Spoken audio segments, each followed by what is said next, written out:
7 बजने को यहां रोज की तरह वक्त होता है महारो राजस्थान का। नमस्कार, आपके साथ मैं रविंद्र सिंह। कांस्टेबल प्रहलाद की मौत के मामले में एक बड़ी अपडेट आ रही है, बताते हैं आपको। दरअसल परिवार वालों और पुलिस दोनों के बीच में सहमति बन गई है। Jaipur police commissioner Biju George Joseph SMS mortuary में पहुंचे, जहां पर जवान को अंतिम विदाई देने के लिए वो पहुंचे हैं। 1 करोड़ की आर्थिक मदद का ऐलान सरकार की तरफ से, मुख्यमंत्री की तरफ से किया जा चुका है। आपको बता दें कि दौसा में डीएस की टीम पर फायरिंग में घायल कांस्टेबल आखिरकार जिंदगी की जंग हार गए। घायल कांस्टेबल प्रहलाद सिंह ने आज सुबह इलाज के दौरान दम तोड़ दिया। कांस्टेबल प्रहलाद सिंह का एसएमएस हॉस्पिटल में इलाज चल रहा था। आपको यह भी बता दें कि दौसा में डीएसपी कांस्टेबल प्रहलाद सिंह के सिर पर गोली मारने वाले मुख्य आरोपी सेवर निवासी नवीन को पुलिस ने 36 घंटे बाद दबोच लिया। आरोपी की तलाश में 500 पुलिसकर्मी की टीम लगातार जुटी रही। हालांकि इस दौरान दोनों तरफ से कई राउंड फायरिंग हुई। इस मुठभेड़ में बदमाश के दाहिने पैर में गोली लगी है। फिलहाल आरोपी का जयपुर के सवाई मानसिंह अस्पताल में ही इलाज जारी है। आपको बता दें कि दौसा जिले के सिकंदरा थाना इलाके के रेटा गांव में बुधवार सुबह 8:45 पर बाइक चोरों ने घिरने के बाद पीछा कर रही जिला विशेष टीम यानी डीएसटी पर फायरिंग कर दी थी। बदमाशों का पीछा करते हुए एक पुलिस कांस्टेबल प्रहलाद सिंह के सिर में गोली लग गई, जिससे जवान को गंभीर हालत में जयपुर के एसएमएस अस्पताल में भर्ती किया गया। लेकिन अभी की अपडेट यही कि कांस्टेबल प्रहलाद के परिजनों से मिलने के लिए खुद पुलिस के सबसे बड़े अधिकारी, जयपुर पुलिस कमिश्नर या कहें कि जयपुर के सबसे बड़े अधिकारी पुलिस के बीजू जॉर्ज जोसेफ मुलाकात के बारे में उनके ये जो प्रहलाद सिंह कांस्टेबल हैं उनकी वीरता को ध्यान में रखते हुए माननीय मुख्यमंत्री महोदय ने एक घोषणा की सभी का आर्थिक पैकेज और साथ में पेंशन इत्यादि सारी चीज़ों को कवर किया गया है। वर्तमान में उनके शरीर का पोस्टमार्टम हो रहा है और इसी बीच परिवारजन आपस में चर्चा कर रहे हैं आगे का जो दाह संस्कार की और कार्रवाई है उसको लेकर कैसे आगे। महेश दाधीच से बात करते हैं इस खबर पर और अपडेट के लिए। महेश, पूरी तरह से अब ये कहें कि पुलिस के आला अधिकारियों ने आकर बातचीत की, परिवारजनों से सहमति बन गई है, अब अंतिम संस्कार किया जाएगा कांस्टेबल प्रहलाद का। जी बिल्कुल, जिस तरीके से आज दिन भर जो है गतिरोध बना हुआ था कि परिजन और उनके साथ में जो समाज के प्रतिनिधि आए थे, उन्होंने कहा था कि शहीद का जो दर्जा है वो दिया जाए, तभी जाकर के जो है उनका अंतिम संस्कार जो है वो करना चाहेंगे। लेकिन इसके बीच में जो मुख्यमंत्री अशोक गहलोत है उनकी तरफ से एक बड़ी घोषणा यहाँ पर की गई थी कि उनके परिवारजन जो है उनको 1 करोड़ रुपए की जो आर्थिक मदद है वो सरकार की तरफ से दी जाएगी। उनके परिवार के सदस्यों को अनुकंपा के आधार पर सरकारी नौकरी, फास्ट ट्रैक कोर्ट में उनका केस चलेगा और साथ में जो पत्नी है उनके कृषि कार्य के लिए बिजली कनेक्शन और गैलेंट्री अवार्ड के लिए जो सिफारिश है वो भी की जाएगी सरकार की तरफ से। लेकिन इसके पहले जो कांस्टेबल प्रहलाद सिंह तंवर के परिजनों ने एक मांग पत्र सौंपा था जिसमें 13 सूत्रीय मांगे थी। इसमें उनके जो गांव के स्कूल और उनके चौक जो है उनके नामकरण करने की बात भी थी और साथ ही में परिवारजनों की नौकरी और एक बड़ा था। लेकिन अभी आपको जानकारी देना चाहूंगा कि जो पोस्टमार्टम है वो लगभग यहाँ पर पूरा हो चुका है, उसकी प्रक्रिया हो चुकी है। पुलिस के बड़े आला अधिकारी जो हैं वो यहाँ पर पहुंचे थे और परिवारजनों के बीच में सहमति बन गई है। संभवतः ऐसा माना जा रहा है कि कल उनके जो अंतिम संस्कार जो है वो किया जा सकता है। और अपडेट आगे लेंगे। फिलहाल महेश दाधीच, आपका बहुत बहुत धन्यवाद जानकारी के लिए। और इस बीच सीएम अशोक गहलोत ने पुलिस मुख्यालय में प्रदेश के अपराध और कानून व्यवस्था पर एक समीक्षा बैठक की। इस दौरान उन्होंने अपराधियों को चेताते हुए कहा, चेतावनी दी, अपराधी या तो अपराध को छोड़ दें या फिर राजस्थान छोड़ दें। कानून व्यवस्था और क्राइम पर सीएम गहलोत ने सख्ती दिखाते हुए ये घोषणा की कि अपराध और अपराधियों पर काबू पाने के लिए जयपुर में 3000 नए सीसीटीवी कैमरे लगाए जाएंगे। साथ ही ये भी घोषणा की कि जयपुर कमिश्नरेट में एक नया साइबर थाना खोला जाएगा। बैठक के बाद प्रेस कॉन्फ्रेंस में सीएम गहलोत ने कहा कि परिवादियों को इंसाफ दिलाना हमारी पहली प्राथमिकता है। इनामी अपराधी गिरफ्तार किए जाएंगे, उनकी संपत्ति जब्त की जाएगी। रेप के आरोपियों को कम से कम समय में गिरफ्तार किया जाएगा। कांस्टेबल प्रहलाद सिंह की मौत पर उन्होंने कहा कि कांस्टेबल प्रहलाद सिंह ने बहादुरी दिखाई। साथ ही ऐलान किया कि प्रहलाद सिंह तंवर के परिजनों को 1 करोड़ रुपए की आर्थिक सहायता दी जाएगी। बहुत दुखद घटना हुई जो प्रहलाद सिंह तंवर जो था कांस्टेबल था, उसने बड़ी बहादुरी का काम किया कि पीछा किया उन बेईमानों का जिन्होंने वहाँ पर हरकत करने की कोशिश की, तो उसका पीछा करते हुए उसमें गोली लग गई। आज उसकी डेथ हो गई। आज हमने जब मीटिंग शुरू हुई तो 2 मिनट का मौन भी रखा, ईश्वर से प्रार्थना करी उसकी शांति के लिए और उनके परिवार वालों को शक्ति प्रदान करे इस गहन दुख का आघात को सहन करने की। परिवार में अनुकंपा नियुक्ति की एक पारिवारिक पेंशन मिलेगी और 1 करोड़ रुपये की सहायता, उसमें मुख्यमंत्री सहायता अलग से देंगे, 1 करोड़ में देंगे। मुख्यमंत्री सहायता कोष से 20 लाख रुपए देते हुए 1 करोड़ रुपये की पेंशन फुल राशि मिलेगी उसको, जो नियम है उसको मिला करके। और गैलेंटी अवार्ड को लिए सिफारिश भेजी जाएगी भारत सरकार को। ये मुकदमा जो है जिसने अपराध किया है उनके खिलाफ में फास्ट ट्रैक में मुकदमा चलेगा, स्पेशल पीपी लगाया जाएगा। मृतक आश्रित को गृह जिला अथवा पोस्टिंग वाले जिले में MID श्रेणी का आवास मिलेगा और पत्नी की कृषि कार्य हेतु बिजली कनेक्शन देंगे।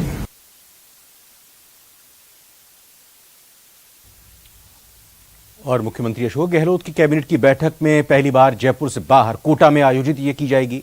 संभावना है कि सितंबर के दूसरे हफ्ते में कोटा के रिवर फ्रंट के उद्घाटन के बाद कैबिनेट की यह बैठक होगी। बैठक के लिए नवनिर्मित ऑक्सीजोन के शीश महल को तैयार किया जा रहा है। इस मौके पर प्रदेश में कांग्रेस विधायकों के भी सीएम गहलोत में कोटा में ही बैठक लेंगे। संसदीय कार्य और यूडीएच मामलों के मंत्री शांति धारीवाल ने कहा है कि कई देशों के राजदूत भी लोकार्पण समारोह में शामिल होंगे। गहलोत सरकार 2 दिन तक कोटा में रुकेगी। गहलोत सरकार का कोटा में 2 दिन डेरा रहेगा। हाड़ौती की 17 सीटों पर जीत की रणनीति बनाने के लिहाज से यह बहुत महत्वपूर्ण माना जा रहा है। कांग्रेस के भी कई बड़े नेता इस कार्यक्रम में शामिल होंगे। लोकार्पण होगा, एक तो रिवर फ्रंट का लोकार्पण होगा।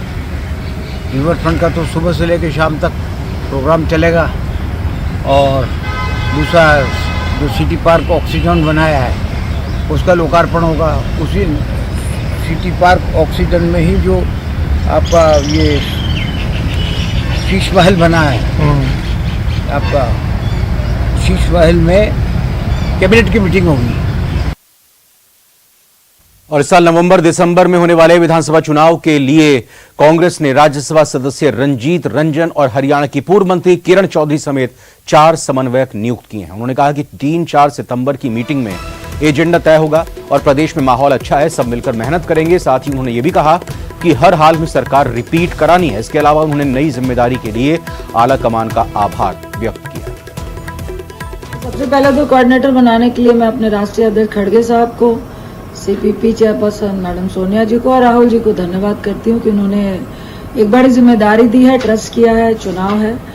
और अभी मेरे को लगता है कि टेंटेटिव हम लोग की 3 या 4 तारीख को मीटिंग होनी है, तो वहाँ पे एजेंडा तय होगा और मेरे ख्याल से उसके बाद हम लोगों को मालूम चलेगा कि किस तरह जोनल में बांटते हैं। वहाँ पे 25 लोकसभा है और 200 सीटें हैं, तो ये मेरे को लगता है जो एक फाइनल डेट आएगी उसके बाद हमें पता चलेगा।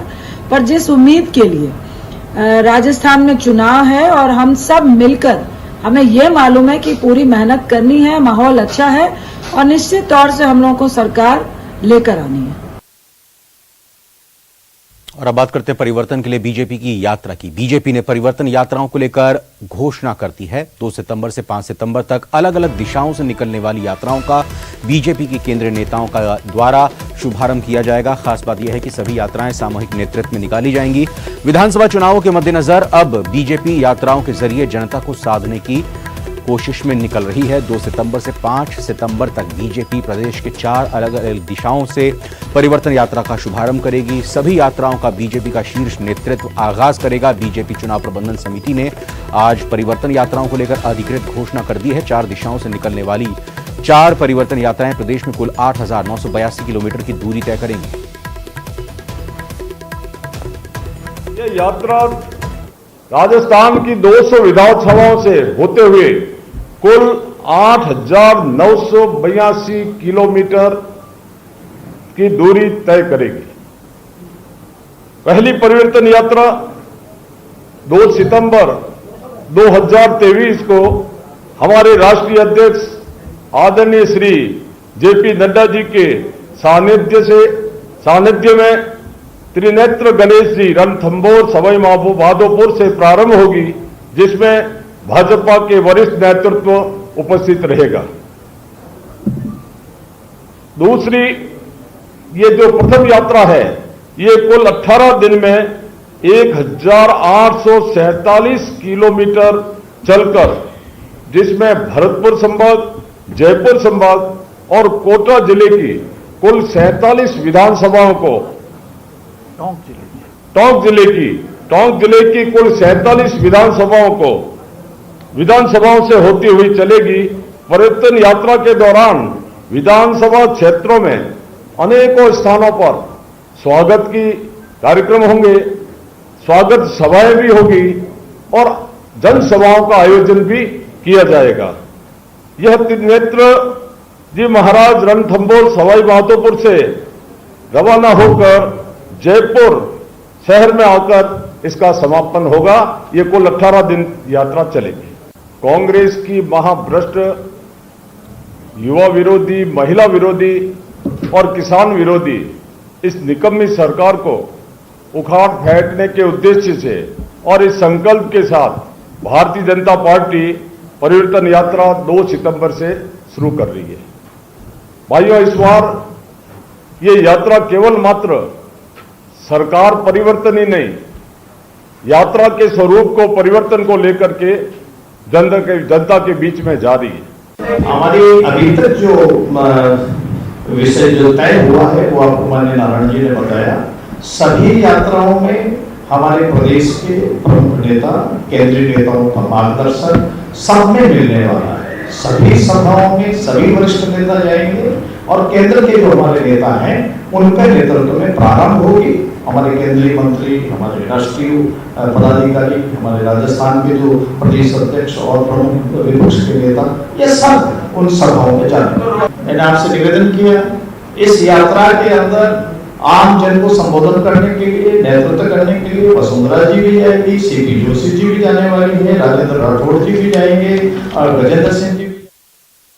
विधानसभा चुनाव को लेकर आप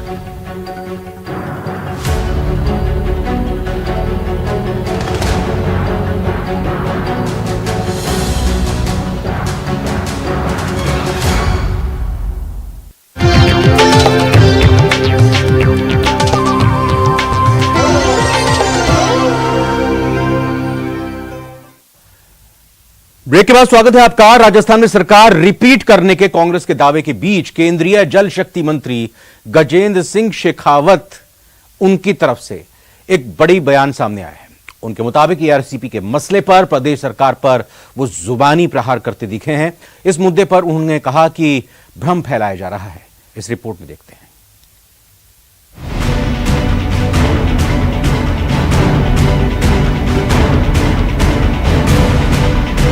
कांग्रेस पूरी तरह से तैयार है, मुख्यमंत्री जी पूरी तरह से तैयार है चुनाव के लिए। कभी भी डिक्लेयर हो जाए, कभी भी करने को तैयार है। सरकार कांग्रेस की बनेगी।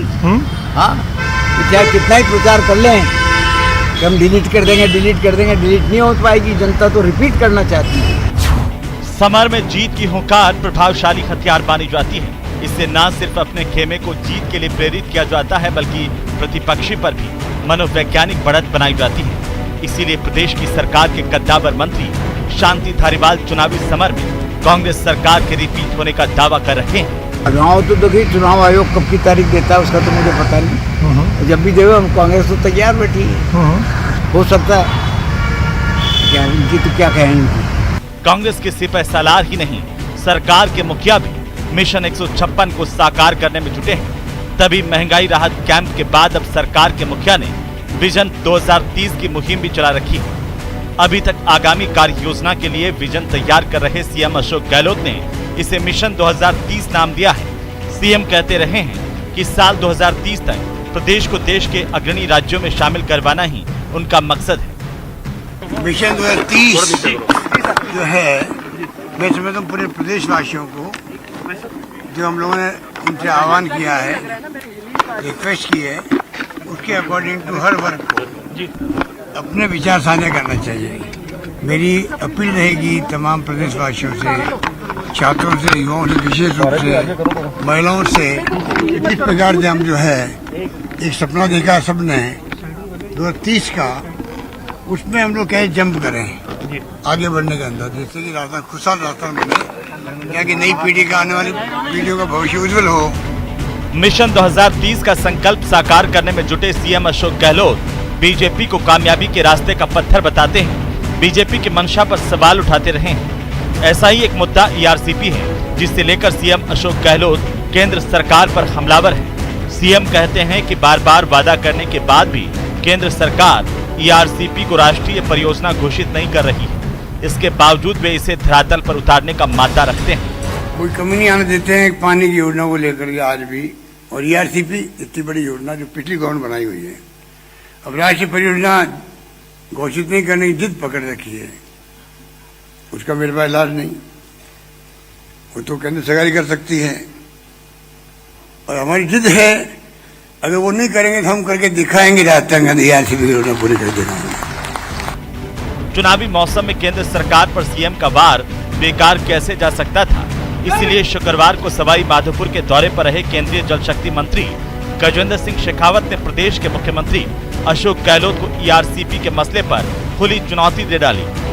ईआरसीपी के मुद्दे पर केंद्रीय मंत्री शेखावत ने कहा कि सीएम या उनका कोई भी काबिल मंत्री और अधिकारी जहां चाहें वहां खुले मंच पर उनसे डिबेट कर सकता है। केंद्रीय मंत्री ने ईआरसीपी योजना को लेकर पूर्वी राजस्थान के लोगों को गुमराह करने के आरोप लगाए हैं। ये गारंटी कार्ड बांटने वाली सरकार मुझे ये बताए कि आप 15,000 करोड़ राज्य के खर्च करके और 500 एमसीएम पानी ला करके केवल जयपुर, अजमेर और टोंक शहर को पानी दे करके इन 10 जिलों के किसानों के सूखे खेत और प्यासे कंठों के साथ में राजनीति क्यों कर रहे हैं? कांग्रेस पार्टी के मुख्यमंत्री, कांग्रेस पार्टी के नेता और राजस्थान के मुख्यमंत्री, उनके सारे सिपहसालार और उनके सारे विधायक जो इस ईआरसीपी को लेकर के झंडा दिखाते हैं, मैं पूछना चाहता हूं कि आप राजस्थान के हितों के ऊपर ये अंधेरा बादल क्यों छाना चाहते हैं? वार पलटवार का दौर अभी और तेज होगा।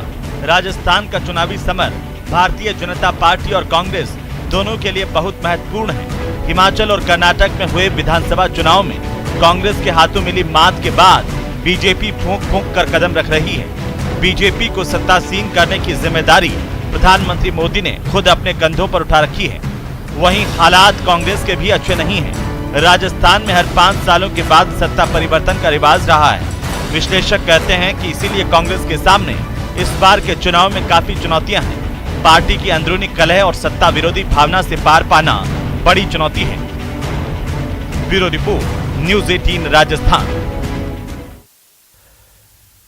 विधानसभा चुनाव करीब आते ही बीजेपी ने प्रदेश सरकार के खिलाफ हल्ला बोल शुरू कर दिया और इसी के तहत बीजेपी झुंझुनू के मंडावा विधानसभा क्षेत्र के अलसीपुर में 31 अगस्त को जन आक्रोश महासभा करेगी। इस महासभा को बीजेपी प्रदेश अध्यक्ष सीपी जोशी, प्रतिपक्ष नेता राजेंद्र राठौड़ और पूर्व केंद्रीय मंत्री सुभाष महरिया समेत बीजेपी के कई वरिष्ठ नेता संबोधित करेंगे। इस महासभा की तैयारियां शुरू कर दी गई।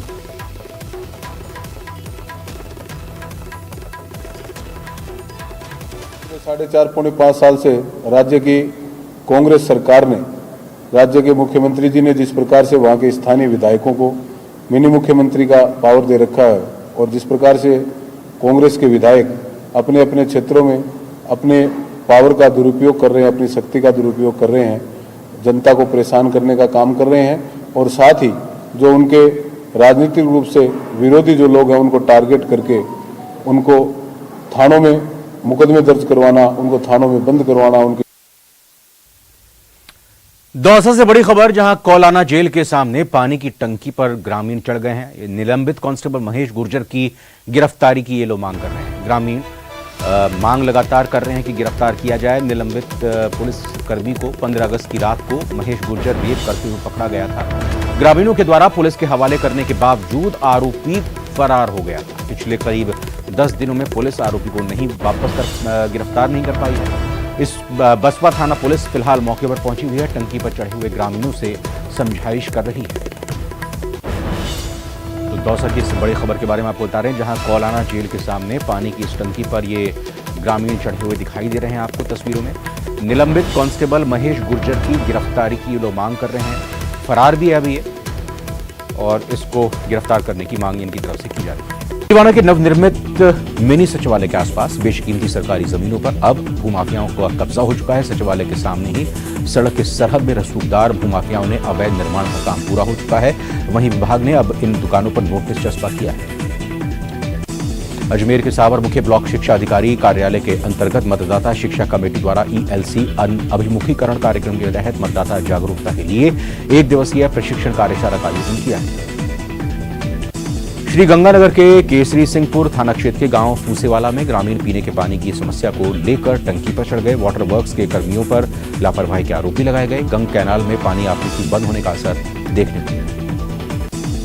डूंगरपुर जिले के धम्बोला निवासी घूमर नृत्यांगना रति पंड्या ने अपने गांव और जिले का मान बढ़ाया। रति पंड्या को घूमर नृत्य की उत्कृष्ट प्रस्तुति के लिए कीनिया में बेस्ट टैलेंट पुरस्कार मिला है। रति की इस उपलब्धि को लेकर उनके पैतृक गांव धम्बोला में उत्सव का माहौल है।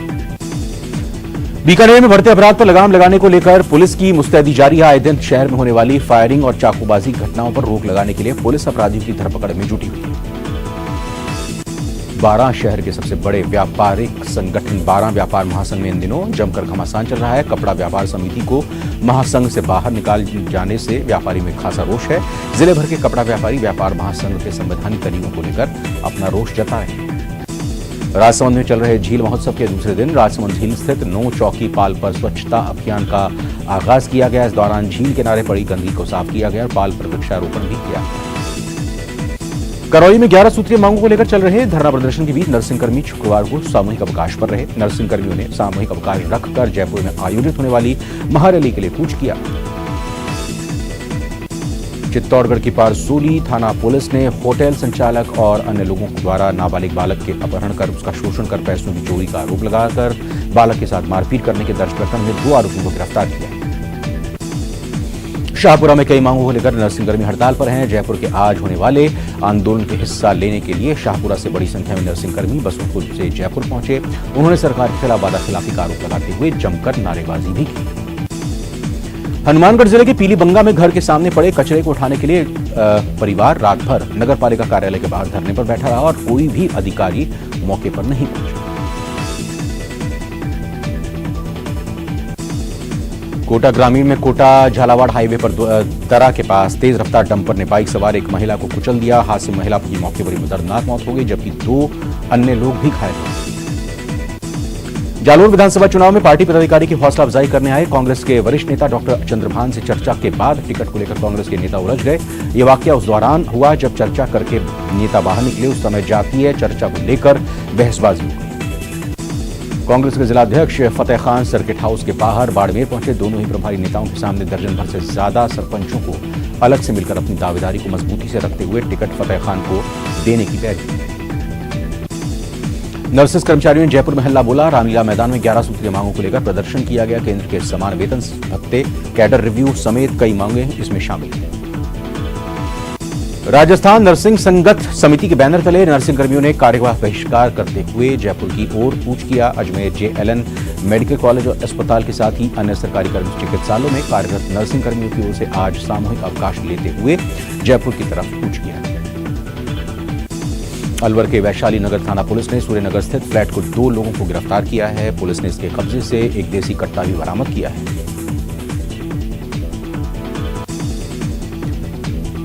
फटाफट खबरों के बाद महत्वपूर्ण खबरें और दिखाते हैं आपको, जहां पुलिस मुख्यालय में लॉ एंड ऑर्डर की समीक्षा बैठक के बाद मुख्यमंत्री ने कहा कि जहां एनकाउंटर की जरूरत होती है वहां पुलिस को चूकना नहीं चाहिए। राजस्थान में फेक एनकाउंटर का रिवाज नहीं है, ना ही हम चाहते हैं कि राजस्थान में फेक एनकाउंटर हो। एक एनकाउंटर में और सही एनकाउंटर में आदमी का फर्क होता है। जहाँ एनकाउंटर की जरूरत होती है वो पुलिस चूकती नहीं है, ना चूकना चाहिए किसी भी देश या प्रदेश के अंदर। जब फेक एनकाउंटर करेगा आपकी जो मार दो, तब जा करके ये आप जो बता रहे हो, पहले 2 घटना हुई थी, 2 घटनाएं जिसमें आरोप लगे थे और सुप्रीम कोर्ट तक केस चले थे, वो अलग बात थी। राजस्थान में फेक एनकाउंटर का रिवाज नहीं है, ना हम चाहते हैं रिवाज पैदा हो। उसके कई मायने होते हैं, कई नुकसान भी होते हैं, पब्लिक को भी नुकसान होता है।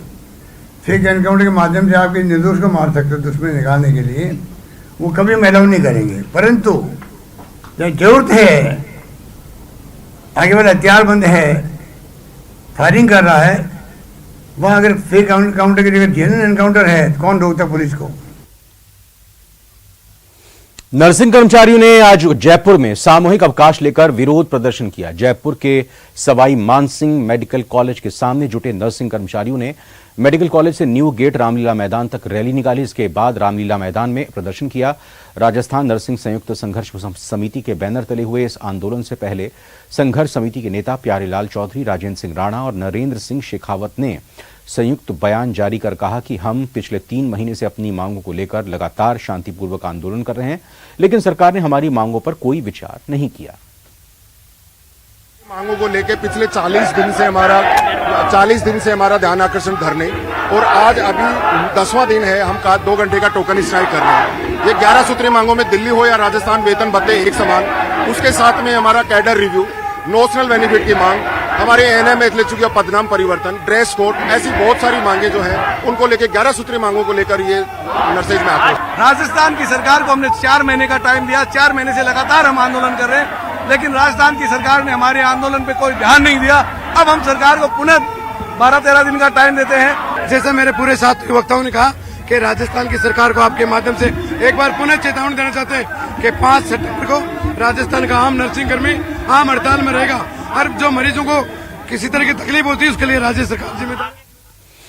और अब बात रोडवेज कर्मचारियों के हल्ला बोल की करते हैं। अब रोडवेज कर्मचारियों ने प्रदर्शन किया है। सिंधी कैंप पर प्रदर्शन किया गया। 5 सितंबर तक यह प्रदर्शन चलेगा। 5 सितंबर को रोडवेज का चक्का जाम भी किया जाएगा। मानव श्रृंखला बनाकर यह प्रदर्शन किया गया है। रोडवेज को सरकारी विभाग बनाने की मांग की जा रही है इस प्रदर्शन के जरिए।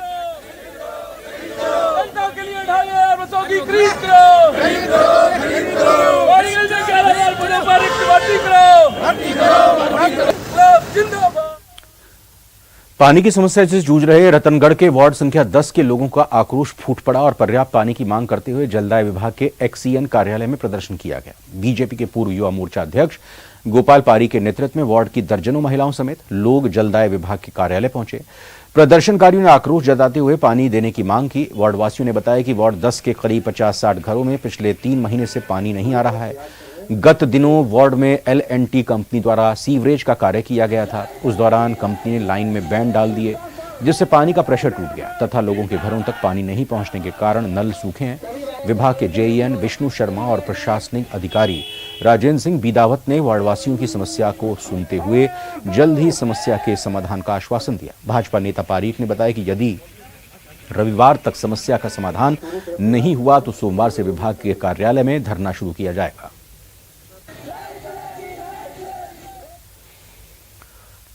करौली में आम रास्ते पर अतिक्रमण की शिकायत को लेकर सपोटरा उपखंड के काटड़ा गांव के ग्रामीणों ने कलेक्ट्रेट पर प्रदर्शन किया। ग्रामीणों ने कलेक्ट्रेट में प्रदर्शन कर ADM को कलेक्टर के नाम ज्ञापन सौंपा है। ग्रामीणों ने ADM को ज्ञापन सौंपकर आम रास्ते को अतिक्रमण मुक्त करने की मांग की। इस दौरान ग्रामीणों ने बार-बार शिकायत के बाद भी अनदेखी के आरोप लगाए हैं। ग्रामीणों की माने तो अतिक्रमणकारियों ने गांव के आम रास्ते पर लंबे समय से अतिक्रमण कर रखा है, जिससे ग्रामीणों का आवागमन मुश्किल हो रहा है। गांव में आने जाने के लिए आम रास्ता नहीं है। सन 1981 से आम रास्ता जो है बिल्कुल बंद हो चुका है, अवरुद्ध है। अतिक्रमणकारियों ने अतिक्रमण कर रखा है और वो उस रास्ते को कलेक्टर साहब से चालू करवाने के लिए आए हैं। और हम कई बार SDM महोदय को भी बार-बार हम लिखित में सूचना दे रहे हैं, लेकिन हमारी कोई भी सुनवाई नहीं हो पा रही है। तो हम कलेक्टर महोदय से निवेदन करेंगे कि हमारे जो गाँव है उसका आम रास्ते को तुरंत से तुरंत प्रभाव से चालू करवाएं। और फिलहाल एक छोटे से ब्रेक का वक्त हुआ है।